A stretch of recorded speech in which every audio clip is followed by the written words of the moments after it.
Praise the lord. చాలామందికి యేసయ్య గురించి తెలుసండి. ఓకే. కానీ దగ్గరికి రాలేకపోతున్నారు.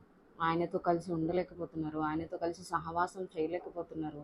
ఆయన మాట్లాడాలి అని చెప్పేసి ఎదురు చూస్తున్నారు. కానీ ఆయన దగ్గరికి రాలేకపోతున్నారు.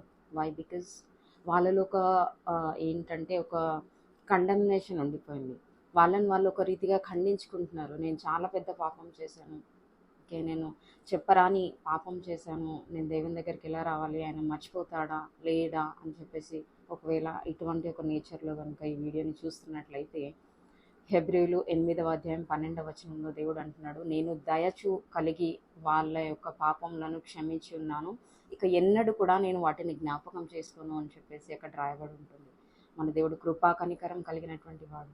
మన యొక్క చిన్న బిడ్డలకి వాళ్ళు ఏదైనా తప్పు చేస్తే మనం ఆ తప్పుని పట్టుకొని జీవితాంతం వాళ్ళని మనం ఇబ్బంది పెట్టామండి. సో పరమ తండ్రి మన కోసం ఆయన యొక్క ప్రాణాన్ని పెట్టినటువంటి యేసయ్య, ఓకే, ఆ 99 గొర్రెలను వదిలేసి ఒక్క గొర్రె కోసమే ఆయన వెతుకుతూ వచ్చాడు. మరి ఆ గొర్రె నువ్వే అయి ఉండొచ్చేమో. నిన్ను నువ్వు తగ్గించుకోకు. ఆయన సిల్వలో పెద్ద కార్యాన్ని చేశాడు. ఆ సిల్వ రక్తంలో నీ పాపాలన్నీ కడగవేయబడ్డాయి.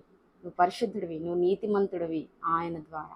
సో ఈ సత్యాన్ని కనుగొని యేసయ్య దగ్గరికి రావాలి. ఆయనతో ఆయనతో స్నేహం చేయాలి. ఆయన చెప్పే మాటల్ని వినాలి. ఆయనను ఆరాధించాలి అని ఆశ కలుగుతా ఉన్నాడు యేసయ్య.